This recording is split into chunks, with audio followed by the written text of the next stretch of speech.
Hi guys and welcome to another vlog. I honestly don't know what I'm doing with my life right now, but yes, I have to put up a smiling face because even though I don't know why I'm smiling, you guys. So as you all know, I submitted my dissertation yesterday, 19th of May. Today is the official deadline, but I think they have like 5 more days extra. It's not my business. I don't submit, so I don't submit. But you guys, I've put out a lot of, I've put forward a lot of things. I'll say when I submit my dissertation, I'll do this. When I submit my dissertation, I'll do this. But newsflash, guys. Immediately I submitted my dissertation, yes, I felt that relief. I was so relieved. I felt like a whole burden taken off my chest. But then, what next? God, it's not funny. I was relieved. But then, like I said, what next? So after I submitted, it was already morning. So I went back to bed. I wanted to sleep till like maybe 6:30 or whatever. I wasn't sure I was going to work that day, but anyways, I didn't later go to work eventually anyways. But I went back to bed. And God, like I said, it was a relief. But then inside the relief, I was feeling frustrated. I was feeling confused. I didn't know how I was feeling at the moment. Anyways, I texted and I told him, oh, I finally submitted my dissertation. And he's like, oh, congratulations. I'm so proud of you. I'm like, okay. So after that, I did not say anything again because usual me, I'll start yapping. Okay, what's up? How's your day? Did you sleep well? I was just quiet. Because, like I said, I was confused. I did not know what I was doing. And then it looks like he sensed it and he asked me, like, what's up with you? So, okay, you submitted your dissertation. What's happening with you? What are you doing today? What's up? I'm like, I don't know. My response was, I'm confused and frustrated. That's the exact words I used. I'm confused and I am frustrated. Like, I don't know what next. Yes, I know that I have to now focus on my job applications, but then I don't even have like the what's it called, motivation to apply. I don't have the motivation to do anything. I just have the motivation to just sit like this and start thinking like, oh God, this life, is it worth it? All this struggle, is it like, basically that's what I was doing throughout yesterday. I won't even lie. Like, I won't come here to say, oh, after that I said that I did not apply to any. You guys must have seen the short I posted about a job I saw yesterday and I was going to apply, but I'm like, let me just wait because I was just not in the right mental space. I was like, I was going to apply today. We need to come today and boom. You guys should check out that short. Probably I'll link it here. Vanished one day, just less than 24 hours. They've removed the post because they had too many applications. Anyways, guys, story for another day. This now reminds me of how I felt like when I finished school. I don't know if that happened to any other person, but you know when you do your sign out, you finish university, you've moved your things from school to the house, you're not asking yourself, okay, the whole excitement, oh, when I become a graduate, I'll do this, I'll work in it, what next with your life? You start applying to, like, before NYC, you start applying to jobs. They are not forthcoming. You are just at home. Like, you're now a shame with a car. Like, you just day house. Like, you get. It was during that period I learned to start sewing because I was just at home. I don't know. I felt so ashamed of myself. I felt like I failed. I felt like literally. And funny enough, it's just not me because when I speak to a lot of people had that experience. I had the same experience too during NYSC or after my NYSC. Okay, you don't finish NYSC, what next? I felt like, is there a need to go back? It was part of the reason I did not want to go back home after my NYSC. I told my mom that, Mom, I think I should just stay in Kano because I like Kano. I liked Kano, but it was not really a place I wanted to stay for a long time. But because how would I just come back home and then start job hunting again? So it's better I just start here and job hunt. And luckily, the applications I was submitting, I was getting responses. So I just told my mom that, I'll stay in Kano, you get. So it was something else that happened that made me realize that, okay, you know what, let me just come back. I'm not staying again, you get. So that feeling of you are stuck, you finish from one phase, and the same conversations I was having with my classmates and my friends too, and telling them that, see, this dissertation we are eager to submit now, we would submit it and we're like, okay, what's the next phase?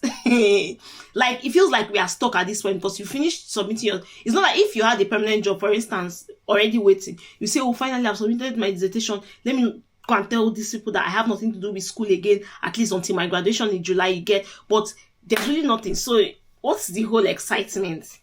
Like I said, don't get me wrong, I'm relieved that I submitted, but I just don't know how I feel right now, okay? So, it's a trouble. Like, I don't know how I feel. Don't blame me. I know I'm not alone in this, yeah? Right? I think right now it is time to focus on the things I said I'll do after my dissertation. Fortunately, I wouldn't want to say unfortunately, there's one specific thing I said immediately I submit my dissertation, I should start doing this. But at this moment, a lot of things have happened in between. You know how you make plans from the beginning of the year that, oh, okay, by May, I'll do this, by June, July. You've made those plans, you've set those plans. But then in between, things have happened in between, and you're not realizing that, should I still do this? Is it still worth it? But right now I'm confused. Like I said, there's something I said I was going to do just immediately after my dissertation. And this moment I'm wondering, as of the time of making this video, should I still go ahead or I should just let it go? It's still confusing at this moment. But anyways, like I said, I'll go on with other things while I'm still thinking and deliberating about that one. So one of the things I should start doing, of course, my graduation, they've sent multiple emails to book a space, to book your guests, because they're only giving you 2 free guests. After that, if you want to invite more guests to your graduation, you have to pay £10 for their ticket or something. So at this moment, I don't know. I know that my brother would attend my graduation. My sister, my friend Buma would attend. Okay. So the initial plan then was that I was just going to get tickets, the free ticket, the 2 free tickets. So my friend and my sister would go in. Then my brother and my sister's husband might come anyways, but I'm just thinking that maybe they will just wait outside. Like, what's the point? My sister said, go and book every single person that will come, go and book tickets for them. So right now, I still need to book tickets for in fact, every single person I know that I will invite. They are not much anyways. My sister, Boma, my sister's husband, optional. I don't know yet. I've not confirmed. My brother, then, of course, my Clarky. Clarky, guys.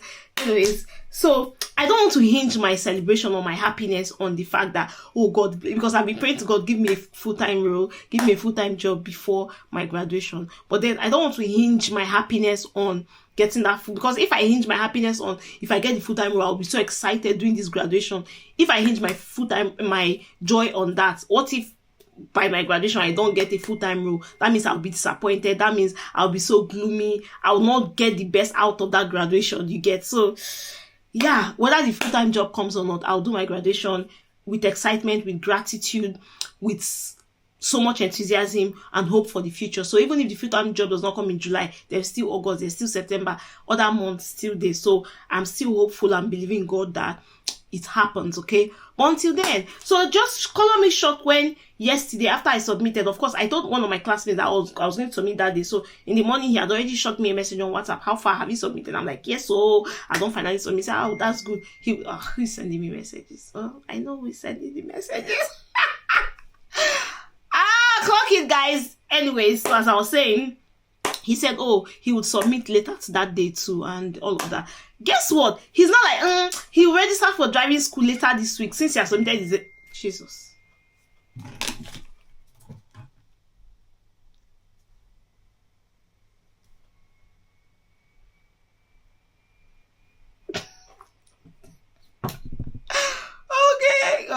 Guys, I'm so sorry for the break, okay, for the break in transmission. Anyways, he's going to register for a driving school. He will register for a driving school like next week. Today is Wednesday already, so by next week he will already register for it. I'm like, I thought we are all confused about life. Like, I thought we are all at a crossroads. How come you can't do in a hurry? You won't register for driving school now? Me, I don't submit my decision. I did confused. I don't know what I want to do. Whether I'm driving, I want to do. Whether I'm this one, I want to do. Whether I'm job application. Like, I honestly don't know what I'm doing at this moment. I'm just stuck. I'm just in one place doing absolutely nothing. Like, try yesterday, all I did was eat, lie down on the bed. I went to work actually later in the evening, but lie down on the bed, wake up, check my phone, check social media, watch the movie. I was really doing nothing, okay? So I thought we are all frustrated. Apparently, it's only Udochi that is frustrated and confused though. Every other person had their life figured out. Like, I'm so happy for you. I envy you. Like, you want to start learning to drive. At this moment, I don't know. You guys are better than leave me more than carry. I just stop my mind. So I better carry your seriousness, shift one side. Don't tell me. Don't just. I don't want to hear it. Move one side. I beg. What's that? Anyways, guys, I am kind of course, adjusting. You know the thing with job applications. Every single time you have to adjust. And I am expanding my search or expanding my applications to different roles. For instance, you know I studied public relations. I'm done. I studied public relations and I'm really done. Hey, public relations and strategic communication. And when they advertise for these roles, they use a lot of keywords like corporate communications, internal communications manager, media, senior communications officer, media relations partner, communications officer, different keywords. So I have made a whole list of keywords. Sorry, I have my jotter. This my jotter, it's full already because it's going through a lot. In the same way I'm going through a lot, that's how it's going. So I made a whole long list: internal communications manager, corporate communications, media relations, communications manager, corporate affairs, public relations, advertising, client relations, okay, I've said marketing and comms, marketing and PR, a lot of communications in between. So they use different keywords to advertise these jobs. I have made a whole long list. So when I apply to corporate comms, I change the keywords, search for internal, like that. That's how I have been or I will be alternating, because like I said, try yesterday, I did nothing. Ooh, fingers crossed. Anyways, on the good side, all of these things are kind of depressing, sad, bringing me making my morale go down. But of course, there's always a bright side. There's always a silver lining. So let's talk about that silver. The silver lining, right, guys, is that I am going for a break in York this weekend. Oh my goodness, this break, right? I've always anticipated it. I had told myself that when I submit my dissertation, I'll go to a new city, just go somewhere, just chill, just relax for the weekend, cool my head, think about my life. I'm not thinking about nothing. I just want to go out, have fun, visit places. We've made a long list of places. You know who I'm going with. Y'all already know. Okay, we've made a whole long list of places we'll visit and things we will do. One of the things I said, on Sunday, let's go to church. We'll go to church together. Not be Christian, we'll go to church together. So let's go to, at least let me go to church in another city. Let's go to a Catholic church specifically. Let's go to a Catholic church together. We'll go to Ghost Town. You guys will see all of those things anyways, but the point is, I'll just go to chill, to relax, not think about dissertation, not think about jobs, not think about full-time, not think about COS, not think about immigration, not think about nothing. I'll just go there to have fun. And then when I come back, I'll come back to my boring life. But at least that's the refresh I need. Imagine for 2 whole days not having to think about your problems, not having to think about your situation, just focus on having fun. And oh my goodness, yes, I look forward to that. I really look forward to that. So yes, we will travel on Saturday and come back on Monday. By the way, Monday is a bank holiday, meaning that there's no work on Monday. So come back on Monday, then by Tuesday, the struggle continues. But until then, we're going to have some fun, okay? You guys are going to see the video, both the long form video, the short. Hopefully, I'll calm down and make videos, because these days when you're having so much fun, you don't want anything to come in between, not even content. Yeah, you guys, so this is just a dissertation rant. This is why I feel like a lot of international students are in the same position or always experience these phases, especially in a place like UK. Because remove immigration aside, if it's just the fact that, you're just job hunting, maybe you have a permanent stay already, it makes things easier. But the fact that you have to think about all of these things and think about how you can stay, that's where the problem is, okay? So yeah, I'm positive, I am optimistic, I am hopeful, even though I have dashes of frustration, pessimism here and there. It happens because we're all humans. We start to think, what if it doesn't work out? But then, what if it works out, okay? So even though all of those things come in between, I'm still hopeful, I'm still keeping fingers crossed, I'm still making plans, I'm still doing everything within my power. Like I said, within my power, because you can do everything and it still would not work, okay? So yeah, this is what I said I should tell you all on this Wednesday, and I'll see you all soon. Please like this video, please leave a comment, please subscribe, please encourage me, give me what you guys should take. Let me just specifically thank every single person. Every single time I make a video, I see a lot of people encourage me. Oh, go on, God will do it for you, congratulations. You guys are pushing, you guys are making me feel like I'm on top of the world. Thank you so much for these words of encouragement. I do not take it for granted, especially when they are still, you know how if you get words of encouragement from your friends, from your family members, you say, oh, because they're family, you get understandable. But when it comes from strangers, oh my God, you're like, oh yeah, thank you. There's hope. There's light at the end of the tunnel. Thank you all for your words of encouragement. I do not take it for granted. I am so hopeful. I am optimistic. Thank you. I should do a thank you party. Thank you, guys. I'm so happy. Thank you so much. And please like this video, please leave a comment and subscribe to my channel. I'll see you in the next one. Toodles!